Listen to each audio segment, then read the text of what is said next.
Hola, ¿Cómo están? hola Klaus, Agustín, ¿qué tal? ¿Todo bien? ah, Hola a todos. Espero que la Súper, conexión nos ayude. sí, sí, sí. Son tiempos difíciles. Antes que nada voy a presentarlos a, a Ori y a Vivi, parte del equipo de arquitectura, arquitectos de Asunción, Paraguay. Así que en este ciclo que estamos siguiendo eh, por toda Latinoamérica, la presencia de ustedes, la verdad que es muy interesante. A todo el equipo de la cátedra y a mí personalmente nos gusta mucho lo que hacen, y principalmente nos interesa mucho eh, lo- cómo forman parte de un colectivo enorme, inclusive ya institucionalizado como colectivo Agua. La primera ¿cuál? pregunta, como bastante obvia, es ¿cómo es la situación de la arquitectura hoy en Paraguay para ustedes? ¿Qué podrían decirnos?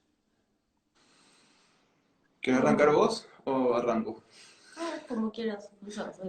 Nada, bueno, el tema de la arquitectura paraguaya ha cobrado mucho interés a nivel internacional, pero para nosotros es una cuestión muy lógica que está arraigada en soluciones apropiadas para los problemas arquitectónicos de acá, ¿verdad? El tema de los recursos disponibles, los materiales.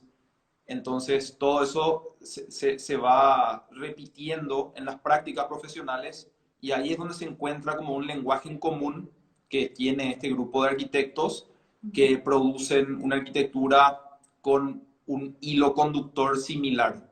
Si bien hay distintas ramas bueno, sin entrar a catalogar, eh, las producciones tienen una lógica compartida. Bueno, también hay algo que nos caracteriza mucho, que es la proximidad que tenemos. La escala es muy pequeña. Acá realmente nos encontramos muy de seguido, compartimos mucho los conocimientos.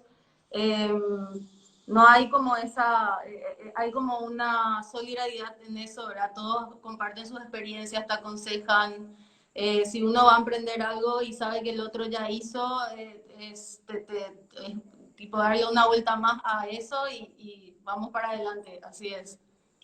Pero, por Sí. ejemplo, todos estudiaron dentro del mismo taller, forman parte todos dentro. ¿Cómo se conforma el colectivo y cómo se conforma el estudio? O sea, ¿cómo conformaron el estudio y cómo conformaron el colectivo? Bueno, nosotros somos egresados de una facultad privada, la Católica. Enseñamos en la Universidad Nacional, en el taller ambos, y Ori enseña también en la Universidad Católica. Y realmente el cuerpo docente de proyecto al menos siempre fue bastante compartido entre el taller E de la Nacional y el de la Católica, o sea que en ese sentido nos formamos, y de todas maneras nos formamos un poco con la línea del taller E, pero bueno, seguro con unas cuantas diferencias. Y lo del colectivo, ¿te refería al colectivo Agua Alta? ¿Mm? O... Sí, sí. Porque, digamos, los egresados, bueno, del colectivo, la mitad es egresada de la Católica, la mitad de la Nacional. Hay una Sin mezcla. embargo, compartimos los espacios académicos en ambas. Y bueno, la línea de pensamiento es similar, como dije anteriormente. El colectivo Agua Alta nace de una experiencia en el 2014, 14. cuando Paraguay tiene o sea, se le da la oportunidad de hacer el pabellón en la Bienal de Venecia. Ajá. Entonces, Javier Corbalán, que fue, digamos, el encargado principal, decide crear como este espacio en donde nos encontramos todos en distintas generaciones para trabajar en conjunto. Claro, a Javier lo habían invitado a él personalmente, pero él decidió ampliar esa invitación a algo más colectivo y fue ahí que surgió, o sea, Se consolidó. se empezó el tema del grupo de Agua Alta. Luego de volver de esa bienal, hubo, o sea, ellos se encontraron con que estábamos en un periodo de mucha inundación y por lo tanto había, o sea, hay como estos barrios marginales al margen, ¿verdad?, de la ciudad que siempre sufren estas inundaciones y quedan muchas familias quedan carenciadas, sin viviendas.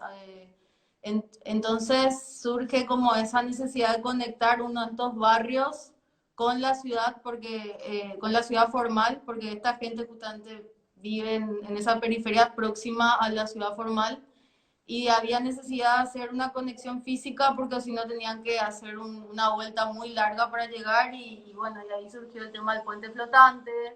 Eh, y bueno, y se fue consolidando cada vez más ese grupo. Realmente ese grupo nace para poder dar respuestas a proyectos de ese perfil, ¿verdad? De que tengan un fuerte impacto en lo social. Eh, y bueno, también no ser tanto de la emergencia, sino de poder proponer ya para solucionar problemas de esa índole. Lastimosamente ahora estamos como medio en un break, en un entretiempo, por decir así, porque hubo muchos proyectos que se intentaron llevar adelante.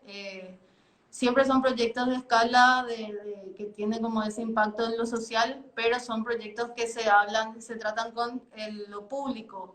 Y ahí es donde nos encontramos con un problema con el Estado, cuando tenemos que ver que se consigan fondos, que se aprueben, y ahí es donde está un poco difícil, ¿verdad? O sea, más que nada, el colectivo Acuadalta era la plataforma colectiva en donde nos encontrábamos de manera alternativa fuera de la producción privada de un estudio. O sea, es justamente para encarar proyectos que uno normalmente no desarrollaría en su oficina y obviamente contar con todas las personas que lo conforman.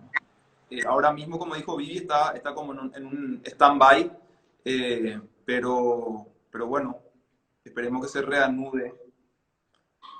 Y el estudio, ¿cómo se forma el equipo? Bueno, Vivi y yo éramos compañeros de facultad, cada uno hizo su práctica en distintas oficinas de distintos arquitectos. Y una vez que nos recibimos, entregamos la tesis, tuvimos el título, decidimos conformar nuestro equipo, porque aparte de compañeros después fuimos pareja, seguimos siendo pareja, y decidimos conformar el equipo de arquitectura como una oficina.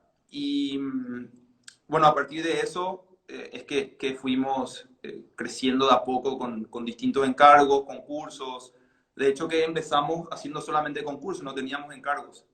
Entonces, para nosotros los concursos son muy importantes porque son la manera de generar esas oportunidades laborales, que, bueno, hasta ahora fueron fuentes de trabajo importantes para nosotros. ¿Cuál es, o sea, cuando arrancaron decían que gran parte de esta cuestión de la arquitectura era la relación con la cultura, con el entorno, con los materiales disponibles? Claramente había una tradición ya paraguaya tangible que podía estar en los arquitectos un poco más grandes que ustedes, pero empieza a aparecer ahora como todo un auge, probablemente donde la más famosa es la obra de ustedes, la caja de tierra, de empezar a construir con tierra de manera muy novedosa, como un adobe de encofrado como si fuese hormigón. ¿Cómo surge eso? ¿Qué reflexión hacen ustedes sobre el suelo? ¿Cómo llegan a algo que es tan atractivo para el resto cuando lo vemos? Claro, en realidad la tierra, bueno, el ladrillo, que es lo más común acá, es tierra al final. Digamos, la materia es la misma, solamente que el ladrillo pasa por una cocción y los muros de suelo cemento, no, se le agrega cemento justamente para estabilizar. eh, entonces, en síntesis, es la misma materia que compartimos, que es, digamos, la más accesible acá y la más común. Si bien a la arquitectura paraguaya le define una cierta imagen del ladrillo, es por una cuestión de recursos, como mencionamos anteriormente.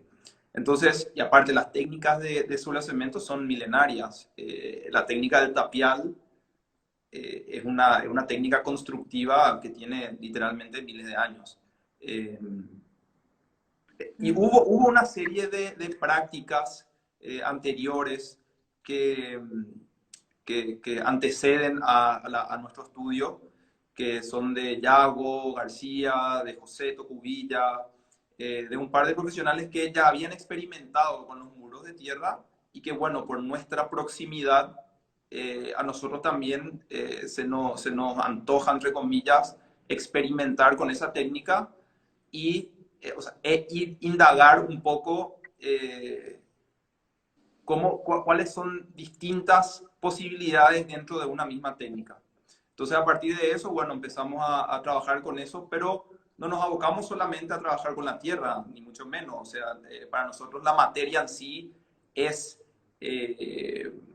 una fuente de investigación y le tratamos al ladrillo de la misma manera o le damos la misma importancia que le damos a la tierra o a la madera o al metal. Solamente que, bueno, el metal que nosotros tenemos no lo producimos nosotros. Por ende, tiene otro costo. Sin embargo, la tierra es accesible, la madera, tenemos mucha madera. Y toda esa reflexión sobre la materia, sobre los materiales, es lo que tratamos de mostrar un poco en las obras, ¿verdad? Está bien, pero por más de que la técnica fuese milenaria, imagino que la relación con los maestros en obra no era tan sencilla, ¿no? O sea, realmente los capataces, los albañiles, ¿podían producir esa técnica o hubo que reconstruir la cultura en obra? Hubo que reconstruir. Esos conocimientos obviamente estaban súper, o sea, estaban perdidos, fue como descubrir algo nuevo. A nosotros como que ya nos llegó un poco digerido en ese aspecto, o sea, qué sé yo, ya sabíamos con certeza que íbamos a usar unos encofrados modulados, reforzados con costillas metálicas, unos pisones neumáticos, eléctricos, eh, cuestiones así que ya venían utilizando estos arquitectos que nombramos, que eran José Cubilla, Yago García, y obviamente un grupo humano que también iba aprendiendo a usar estas herramientas y se fue como ampliando. De hecho, ahora está pasando algo muy interesante, que es que el gobierno decide tomar un proyecto que nosotros habíamos propuesto para una empresa, que era un centro de la primera infancia para las madres y padres que no tienen dónde dejar a sus chicos. Que se está terminando. Entonces, nosotros donamos ese proyecto al gobierno y era totalmente muros de tierra, y son como 20 escuelas que se van a construir en todo el país que van a utilizar esta técnica. O sea, imagínate la cantidad de gente que va a tener que aprender o ya están aprendiendo porque ya se están ejecutando. O sea, que va a haber mucha mano de obra familiarizada ya con esa técnica. Que como toda técnica artesanal se va perfeccionando con el tiempo y con la repetición, ¿verdad? Quizás eso es lo interesante de estas técnicas artesanales, del ladrillo, de la tierra, de la madera. Es como que todavía existe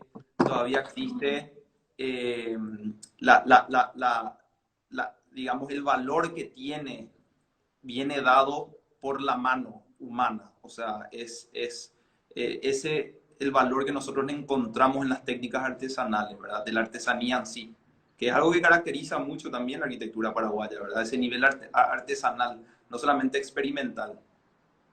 Pero, por ejemplo, ¿qué tanto en obra están? ¿Cuál es su relación con la obra para poder llegar a esa experimentación? ¿O experimentan por fuera de la obra? ¿Cuál es su relación en ese sentido con la técnica?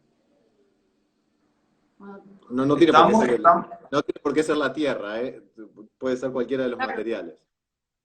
Cualquier experimento que hagamos implica más presencia en obra, eso es categórico. Y también tenemos el control, digamos, en la obra en cuanto a eso. Tratamos de ejecutarlas nosotros mismos. Cuando no se da, igual tratamos de hacerlo, no sé, si hay algún detalle, algo que no estamos seguros de si funcionaría o no, o algo novedoso, por decir una forma. Vemos la manera de corroborar previamente, o en obra vemos la manera de que nos den ese espacio de prueba y error, ¿verdad? Quizás otra característica que es importante resaltar es justamente que acá los arquitectos construyen las obras por lo general. Que bueno, en otros países de repente no se da eso. El arquitecto tiene un estudio que produce los planos y después se le da eso a una empresa constructora. Acá, sin embargo, son los propios estudios los que llevan adelante las obras y eso permite tener una cercanía distinta a la obra y a la construcción que permite justamente tener ese espacio para experimentar. Y de propuesta, porque obviamente al entender muy bien las lógicas constructivas, empezás a saber las posibilidades y vas poniendo a prueba eso.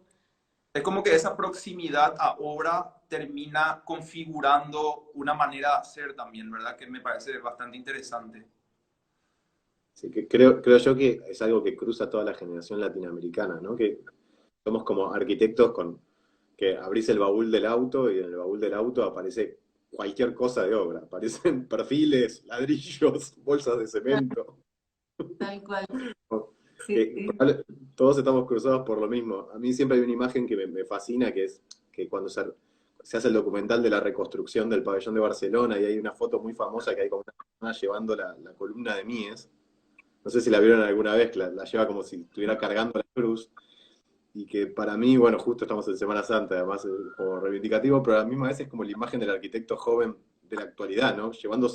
Cargando su cruz, pero a la misma vez llevándose su perfil. O sea, Claro, como, claro. No por algo, hace poco cambio el auto por una pickup chiquitita con carrocería para justamente tener esa facilidad. O sea, obvio, estamos como que configurados ahí con eso. bueno. El segundo tema que me gustaría mucho charlar es, ustedes, si bien son muy jóvenes, la realidad es que son muy jóvenes, inclusive bastante más jóvenes que yo tengo 38, ustedes tienen bastante menos, eh, El pero, 90. pero, sin embargo, dicen, bueno, hay algo que probablemente caracteriza a toda la generación en toda Latinoamérica, que principalmente en los países donde los concursos no se construyen como los nuestros, quizás probablemente si vas a países como Chile o Colombia, donde tienen 1 millón de concursos construidos, es más normal que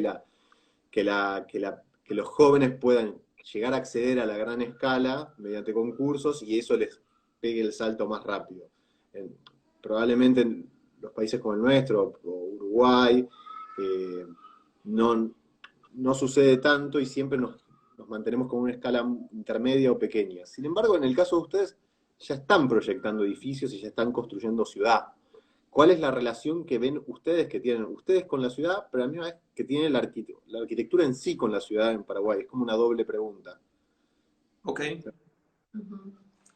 Bueno, tenemos proyectos de cierta escala, pero todavía no a nivel de espacios públicos, ¿verdad? O sea, son todos encargos privados. Sí tenemos concursos ganados de edificios Públicos. públicos, pero están en proyectos, todavía no sé luego si va a prosperar, pero acá hay una carencia muy grande justamente de edificios y de trabajar el espacio público. Estamos pidiendo auxilio. O sea, en la facultad lo único que se trabaja, o sea, el tema principal que trabajamos en el taller es la producción de espacios públicos, cómo encarar eso, porque vemos que cada día, o sea, obvio, es muy necesario. Hace poco hablando otra vez con Salvador Rueda, él se reafirmó con el hecho de que son esos los espacios que se necesitan, el espacio de encuentro, porque ahí es donde se genera sociedad, donde hay el encuentro con el otro y bueno, nosotros como que ejercitamos eso, pero todavía no estamos pudiendo mostrar nada concreto construido. De hecho, que la mayoría de los trabajos que se conocen de la arquitectura paraguaya son todos privados, ¿verdad? No hay ¿Mm? mucho proyecto público, no hay Sí, sí. mucho proyecto de espacio público, no solamente, digamos, del edificio en sí, sino del espacio. Eh, entonces, bueno, esa es una carencia. Si bien cada vez se están haciendo más concursos, porque es una realidad, es como que se está abriendo esa oportunidad para distintos estudios, que históricamente el concurso siempre fue una manera, entre comillas, democrática, entre comillas, de llevar a cabo el proyecto proyectos emblemáticos, ¿verdad? De partes del gobierno, eh, bueno, acá se está empezando a dar eso, es un proceso, y por lo menos los concursos a los que nosotros nos metemos, que la mitad son públicos, la mitad son privadas, tratamos de generar eso del espacio público por más de que el encargo sea privado. Obviamente es sumamente difícil. Por ejemplo, para dar un ejemplo breve y rápido, habíamos ganado hace un par de años un concurso de vivienda multifamiliar, de un conjunto habitacional que lanzó la Secretaría Nacional de Vivienda en ese entonces, que hoy en día es el Ministerio.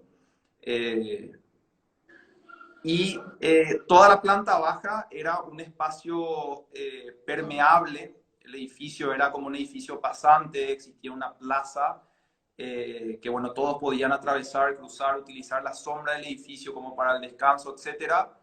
Que una vez ganado el concurso, se nos pidió que la parte de abajo del edificio sea cerrada. O sea, el propio gobierno pedía de que eso sea algo cerrado, ¿verdad? Un poco irónico, pero bueno, son pequeños ejemplos que solamente para resaltar esa falta de conciencia de lo útil que puede llegar a ser un espacio público para dar una mayor cohesión social. ¿Y de qué tan preparada está la sociedad? O sea, ¿de qué tanta apertura hay en la sociedad para este tipo de espacios? Porque una anécdota también es que hace poco en un concurso que no ganamos, la crítica que nos hicieron era que era muy, se integraba demasiado al barrio, que la relación que teníamos con un arroyo al costado era demasiado abierto, que cualquiera podía entrar, o sea, era algo súper negativo, era, no sé, era todo lo que queríamos estaba mal visto. Entonces, claro, ese concurso era privado, sí, pero... Ese concurso era privado, entonces pero igual. es como un tanteo que hacemos desde el privado, ¿verdad? De qué tanto podemos retirarnos con el edificio, qué tanto podemos hacer una placita para el barrio, y es como que le vamos tanteando a los clientes, ¿verdad? Hasta donde nos permitan, en ese sentido. Yo no sé si ustedes están leyendo los mensajes de abajo, No. pero de repente aparece Joaco Alarcia, amigo en común, ahí insistiendo con los Grande. concursos Grande. y casi que forzándolos a que se dediquen a la gestión pública. Y sí, la verdad que es el problema, porque de que hay gente que puede proponer proyectos, de que hay masterplanes para la ciudad, de que hay de todo, eso ya se repensó millones de veces todo, pero llegamos a lo público y es como una pared. Obviamente es culpa nuestra al final, ¿verdad? O sea, es la falta de intervención que tenemos todos, somos culpables de no meternos a ensuciarnos las manos, ¿verdad? Ese es el problema, nadie se quiere ensuciar. Hay ciertos ejemplos de arquitectos que se van metiendo en el gobierno, creo que Milton Braga o uno de ellos se había metido hace poco, o sea, digamos, hay ciertos ejemplos regionales, pero claro, no sirve solamente con participar de un concurso público para vivienda multifamiliar o de un espacio público, de una plaza, de algo.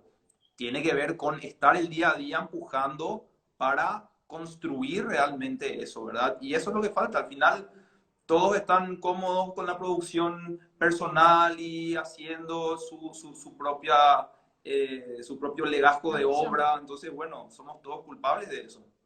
Bueno, pero en ese sentido, tener cierta articulación colectiva también les debe servir para poder generar cierta fuerza y cierta presión. No, al final el espacio académico es importante también, ¿verdad? O sea, tiene que generar una nueva mirada a la ciudad y tiene que proponer al mismo gobierno, tiene que proponer alternativas y el gobierno tiene que aceptar eso, obviamente. El gobierno no solamente tiene que mirar a la academia, sino que tiene que contratar también a los mejores profesionales como para que tengan ese respaldo, ¿verdad? Como estábamos hablando del tema de los médicos, no sé si vos querés contar eso. No, hoy leí un comentario muy interesante, me pareció muy simpático, que decía, acá en Paraguay lo público aplaude proyectos de los que hablamos, pero aprueban proyectos obsoletos, ¿verdad? Sí, como que está bien visto lo que estamos haciendo, proponiendo, pero en realidad llega al punto de aprobar y poner en práctica, y ahí es como que estamos 30 o 40 años atrasados con lo que hacemos. Sí. Está muy bien lo que pensaste, pero mejor no lo hagamos. No, es la palmadita en la espalda y muy bien, pero después se hace otra cosa. No sirve. Hay un caso muy famoso que una vez a Monobloc en una crítica de jurado de concurso le dijeron está muy bien lo que proponen, esto es lo que hay que hacer, esto es lo que haría cualquier lugar del mundo bien pensante, pero no lo vamos a hacer. Sí, tal cual. Bueno, Pero y hoy, por ejemplo, ¿cuántos concursos en construcción hay en Paraguay? O sea, probablemente, no sé, a mí se me ocurre el de Sonia y Panchi y no se sí, me ocurre otro. eso se sabe. ¿Público te referís? ¿De espacios Sí, públicos? En construcción, qué pregunta difícil. La verdad que no estoy seguro. Eh, Se hicieron un par, lo del parque urbano. o de eh, equipamiento público.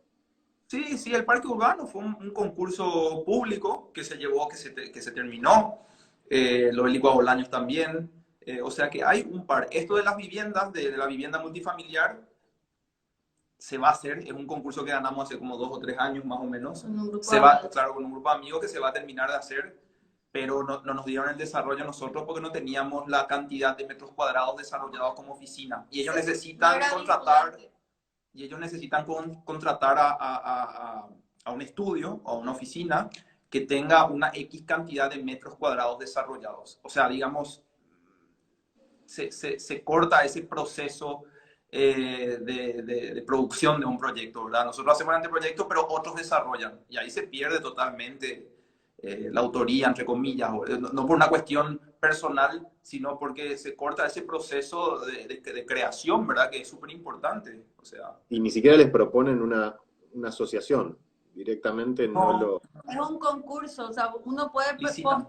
se licita y uno puede postular, pero tiene que tener un currículum exigente y te podés asociar, pero igual tenés el riesgo de no ganar. Y bueno, en los concursos públicos uno nunca sabe si ya de antemano están arreglados o no, o sea, Acá que sobre ahí todo, ¿verdad? Acá. es todo un tema. Sí. Y en el mundo de lo privado, ¿qué tanto ven que los arquitectos hacen ciudad? Y principalmente, ¿qué tanto ven en la joven generación haciendo ciudad? Digo, ¿se puede salir de hacer casas en la periferia o se puede llegar a la construcción de cierta escala de densidad media? O sea, ¿cómo lo ven el rol de los arquitectos en ese sentido? ¿Cómo lo ven hoy en Paraguay desde su visión? ¿Qué rol ocupamos hoy en esa construcción, en la privada? Bueno, Importante la pregunta y medio polémica también, ¿verdad? Porque nos sí. pone en una situación como de juicio que, que bueno, obviamente, como dijo Vivi, el espacio académico que compartimos todos, ahí es donde uno habla y conversa y practica y proyecta esa ciudad Nuestros anhelos. que a veces en el privado no se da, por distintos motivos, por una cuestión de los propios clientes o lo que sea. Pero cualquier gesto que pueda construir esa ciudad, como estás diciendo vos, cualquier gentileza urbana, como dice Pablo, de poner un banco o de crear un mínimo espacio, ya es un intento de ir configurando a mayor escala. Entonces, a veces hay pequeñas intenciones, pero que sirven, y a veces es como que no se da, ¿verdad? No sé si... Sí, estamos siempre ahí especulando y tratando de meter algo en los proyectos privados. Realmente sí, eso es lo que tratamos. A veces se da, a veces no, pero se hace el esfuerzo por lo menos. Sí. ¿Se logra? A ver, por ejemplo, sus edificios están algunos de los edificios de vivienda están llegando a construcción o es muy difícil traspasar la barrera de aprobaciones, de gestiones, de conseguir dinero? ¿Cómo se llega a eso? O sea, por ejemplo, en Buenos Aires se dio un caso como bastante paradigmático, que es que después de la crisis del 2001 que tuvimos y el corralito que dejó guardada los ahorros de muchísima gente en el banco, lo que terminó viendo es que el excedente que generaba la economía después de pasada la crisis, más la poca plata que había afuera, generó que muchos arquitectos con recursos de amigos terminaron construyendo edificios y casi cumpliendo, no sé si bien o mal, cumpliendo todos los roles, como el de arquitecto, urbanista, desarrollador, vendedor, inmobiliario, todo. ¿eso sucede en Paraguay? ¿No sucede? ¿Cómo es el mundo? ¿Cómo se traspasan esas barreras para llegar a esos encargos? Acá hay muchísima construcción, muchísima construcción. En los últimos años explotó, hubo un boom inmobiliario que no era necesario, obviamente. O sea, hay muchísimos edificios que no están siendo habitados y hay muchísimos edificios que ya estaban construidos que también estaban deshabitados, sobre todo en el centro. Todo eso es culpa de la especulación inmobiliaria, ¿verdad? La gentrificación, todo se da por construir para vender cuando en realidad no existe una necesidad. O sea, hoy en día en Paraguay hay 550.000 personas que duermen, perdón, en Asunción 550.000 personas duermen, pero durante el día se mueven 2,5 millones de personas. Eso quiere decir que la gente vive en la periferia, 2 millones de personas viven en la periferia y utilizan la infraestructura durante el día. O sea, no pagan impuestos en Asunción, por ende la infraestructura acá no le da el cuero para toda esa cantidad de personas. No, y bueno, y estos edificios de escala que se construyeron, nuevos, se hicieron también con capital extranjero, de dudosa procedencia, edificios de alta gama, lujosos, departamentos gigantescos, y obviamente toda esta gente que vive en la periferia no puede acceder a eso, y el centro también está como en un estado de abandono, deteriorado, y los impuestos son altos, entonces como está complicado. Hay algunas oportunidades, de hecho, siempre a través de concursos nosotros estamos tratando de llegar, todavía no tuvimos éxito, pero hay como un par de edificios que se están construyendo en el centro, nuevos. Hace poco participamos de un concurso para eso justamente. Eh, y bueno, para nosotros es la manera más, no sé, si posible o la única manera que estamos encontrando es a través de los concursos. O sea, el centro histórico de Asunción, que no es el centro geográfico, es, digamos, donde empezó a expandirse, de dónde empezó a expandirse la ciudad. Y hoy en día, entre comillas, el nuevo centro, que le llaman algunos desarrolladores inmobiliarios, el nuevo centro de Asunción está en la periferia, que no tiene nada de malo por una cuestión, digamos, geográfica. El problema es que se fueron ahí por especulación inmobiliaria, porque era mucho más barato construir en esa parte, el metro cuadrado del terreno valía mucho menos de lo que valía en el centro. Entonces eso fue empujando a un crecimiento horizontal, que es normal en las ciudades, ¿verdad? Todas las ciudades crecen horizontalmente, pero no hay regulaciones y toda la parte de infraestructura se tuvo que ir amoldando a ese crecimiento por el impulso del privado. Entonces, bueno, realmente el privado es el que tiene que empujar eso o el gobierno tiene que ser el que regula y son distintos debates, ¿verdad? Pero es la realidad que nos toca ahora mismo. Sí, probablemente es el problema de todos los lugares, ¿no? Ya, o sea, estamos comentando en el tema de infraestructura. Probablemente el gran problema que tienen muchas ciudades es que los privados casi que eligen casi siempre hacia dónde crecen las ciudades a contramano de donde están puestas las infraestructuras y el Estado, en vez de ordenarlos, va corriendo atrás poniendo los caños Tal cual. y desordenando los temas. No sé en ese sentido cómo ustedes ven en la infraestructura de transporte de Paraguay. O sea, claramente Asunción ha sido una de las ciudades que más ha crecido en los últimos años. Paraguay está creciendo fuerte como país, hace ya un proceso que lleva varios años. O sea, eso se ve claramente en la cantidad de edificios que se están haciendo, pero y más allá de la calidad de esos edificios, que por lo menos la impresión desde acá es que muchas veces es eso, los arquitectos no acceden y es simplemente casi como un servicio de ingeniería que es el que termina haciendo la ciudad. Tampoco los arquitectos desarrollamos el transporte, o sea, no desarrollamos las infraestructuras básicas que ordenan nuestro territorio, no participamos de esas decisiones. No sé ustedes cómo lo ven. Bueno, acá ahí tenemos el tema del Metrobús que ahora está parado hace un tiempo. Se está rompiendo. Hubo como una estafa al Estado. Se perdió la plata, la gente está súper decepcionada. O sea, o sea, obviamente ese proyecto está muy bien, o sea, debería funcionar. Hubo un problema de ejecución, de mal manejo de los recursos.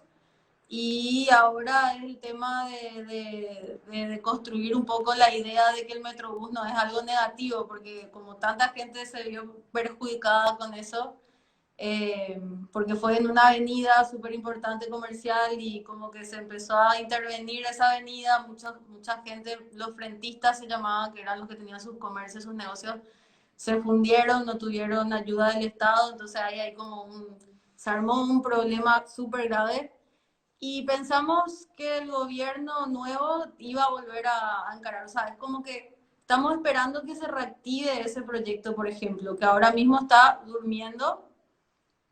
Sin embargo, se fue, no sé qué pasó, pero se empezaron a aprobar otros proyectos que son totalmente contraproducentes a la ciudad. Se estaba empezando a construir un puente más para el otro lado del río y para seguir creciendo en horizontal. Eh, O sea, ese proyecto del puente sale como 180 millones de dólares, supuestamente, según el diario. Y es un problema en la lista de prioridades que no está, ni siquiera aparece en esa lista, ¿verdad? O sea, acá hay un déficit, como estábamos hablando ayer, en el último censo salió que hay un déficit habitacional en donde 800.000 familias son las que carecen de una vivienda digna. Ahí se distribuyen 100.000 en un déficit cuantitativo y 700.000 en un déficit cualitativo. ¿Qué quiere decir? 100.000 personas son las que necesitan un techo nuevo y 700.000 familias son las que les falta un servicio básico de la vivienda. O sea, hay un déficit de calidad y eso obviamente no es algo exclusivo de Paraguay, eso caracteriza a casi toda Latinoamérica. Pero en vez de atacar ese problema, se decide crear un puente innecesario para meter más autos, para embarrar más las cosas. Eh, con entonces, todo esto del coronavirus es que más que el problema de infraestructura sanitaria saltó a la flote esta cuestión del déficit habitacional acá en Paraguay.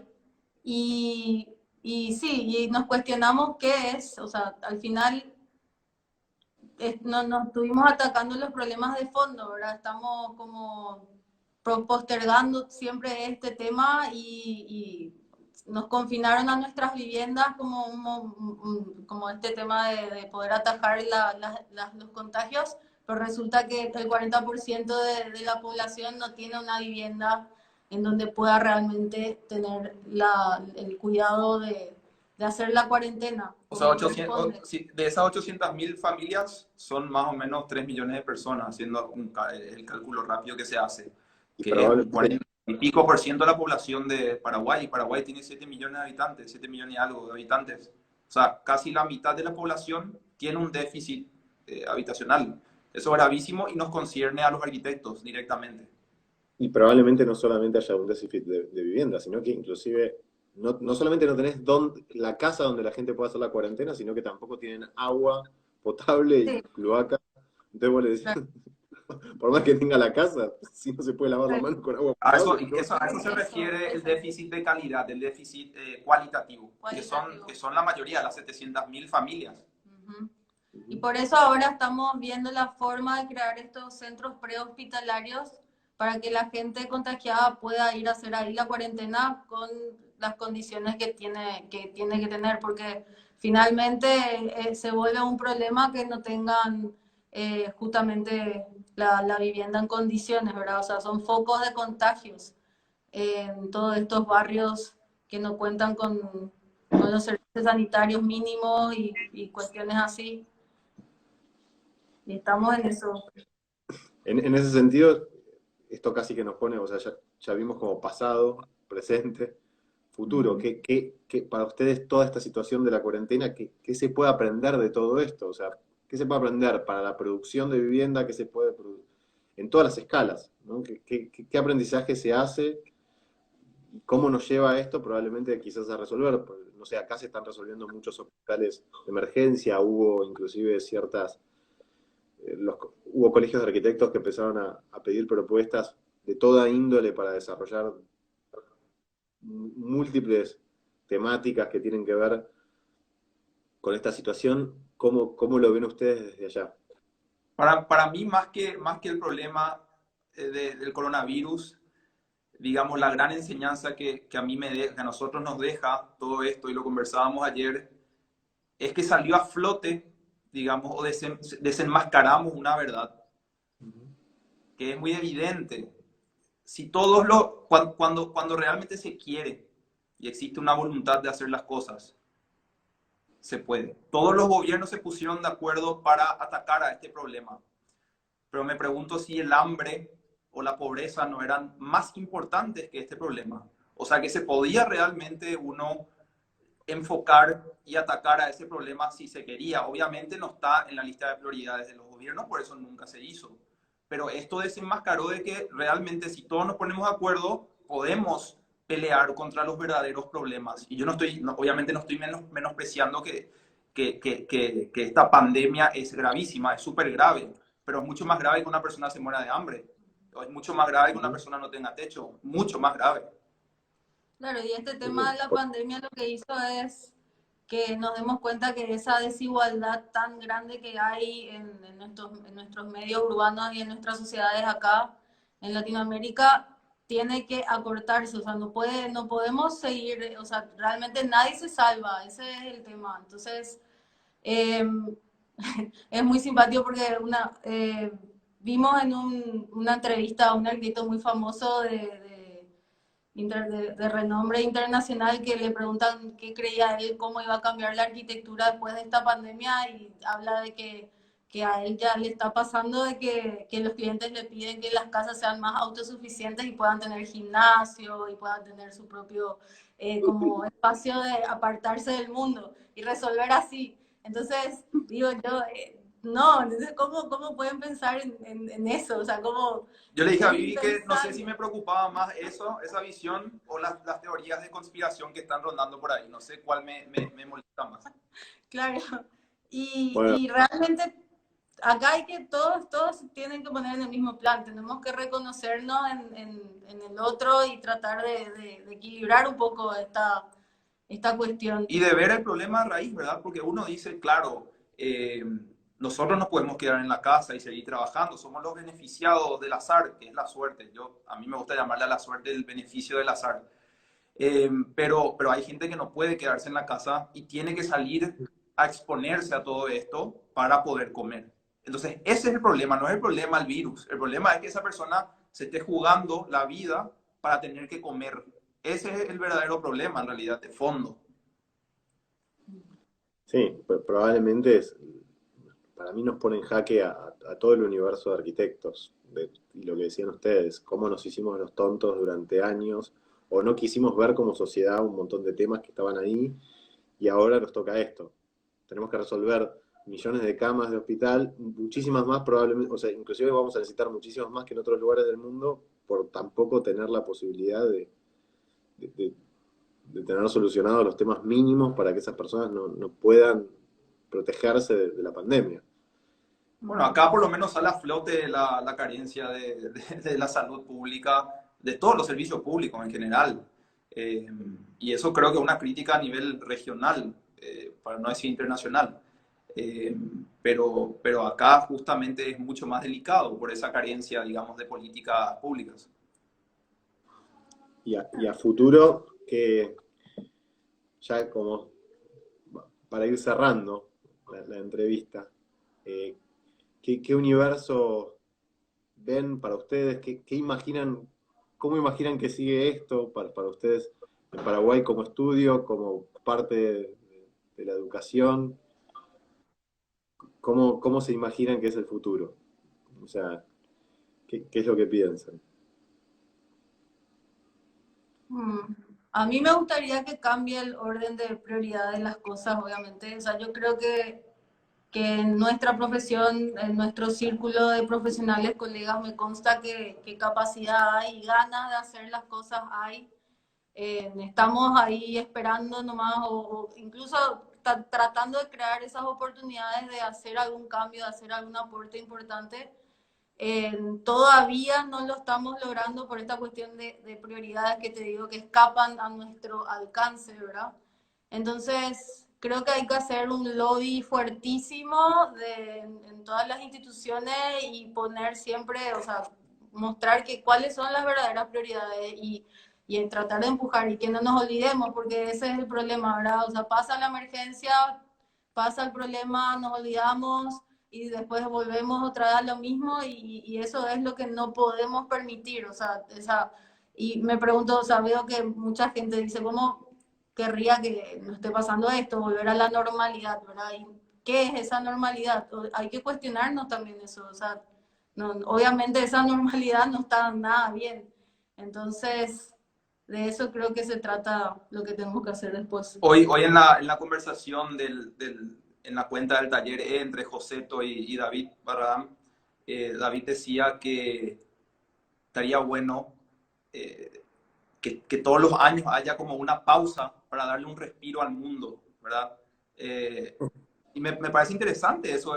Obviamente a nivel económico no es posible porque para y tal cosa, pero a nivel natural, a nivel biológico, a nivel ecosistémico, es importantísimo que nosotros estemos dándole este respiro al mundo como para que se reacomode y pueda dar ese respiro, ¿verdad? Tan necesario. A mí me parece interesante que, bueno, esta pausa que nos estamos dando a la misma vez permite que estemos también virtualmente más cerca. O sea, que nosotros estemos teniendo esta conversación ahora mismo quizás no hubiese sido posible si es que no pasaba todo esto, ¿verdad? Entonces es como que ciertas distancias también se acortan y creo que las herramientas tecnológicas nos ayudan a poder sobrellevar este problema. Podemos seguir trabajando en nuestra casa, por lo menos la mayoría de los estudios que conocemos siguen proyectando y es más, es como que uno tiene más tiempo para dedicarle al proyecto, a la lectura, al silencio, a todo ese enriquecimiento personal que tarde o temprano termina repercutiendo en lo social o en lo Eso porque no colectivo. tienen, ¿Cómo? digo que eso porque no tienen hijos, pues si tuvieran hijos les prometo que no Sí. tendrían ese tiempo. Sí. Yo les prometo que nunca pensé tan poco en los proyectos como ahora. Y ya, Pero, bueno. pero bueno, qué personaje David, ¿no? También sería buenísimo tenerlo en este ciclo. Y su lógica de menos es todo, ¿no? Pero ¿están dando clases ahora? ¿Cómo siguió la academia allá? ¿Se ordenaron rápidamente? ¿Están todos conectados al Blackboard? ¿O cómo es la situación?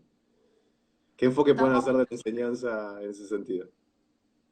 y, Para nosotros, o sea, para mí es espectacular. sí, sí. Yo uso Google Meet, que es una O Zoom, plataforma, sí, Zoom, vos usas Zoom, ¿verdad? Yo uso Pero uso no Google, pueden Zoom. yo uso dibujar, Google por Meet. Zoom. ¿Cómo? Pero no pueden dibujar, ¿cómo hacen? En Zoom se puede, Se puede dibujar sobre la pantalla sí se puede, pero garabatos así súper básicos. Realmente nos estamos adaptando, ¿para qué te vamos a negar? O un sea, al proceso. menos muy torpemente todavía todo. A los chicos también les cuesta un poco, son otras dinámicas, ¿verdad? Estamos viendo cómo va a terminar esto, espero no sé, que termine bien. La verdad que es muy incierto. No, para mí es excelente porque ahora mismo esto está abriendo nuevas posibilidades de enseñanza, inclusive de aprendizaje, ¿verdad? Porque uno en la computadora de repente tiene las pestañas como para ir buscando las cosas que se dicen, que en una clase presencial física no tendrían, ¿verdad? No sé que estén buscando en el celular todo el rato, se vuelve un poco incómodo. Me parece ¿No que se esto está te buenísimo. escuchan? Sí, Sí. sí, ¿No, perfecto. no te sentís aislado y que no sabes si te están escuchando? Es que puede ser, bueno, pero siempre la enseñanza siempre fue así, ¿verdad?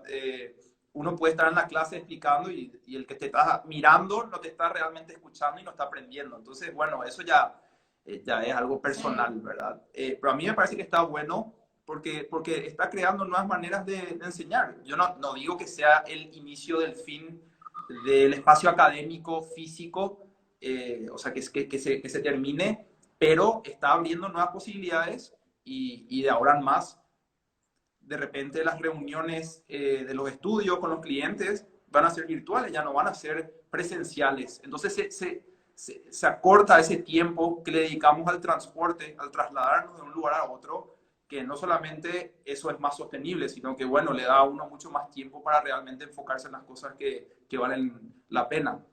No, es impresionante cuando tomás conciencia de la cantidad de tiempo que pasás trasladándote y el Ah, bueno. gasto económico, o sea, y Le principalmente decimos el a gasto de nosotros que energía.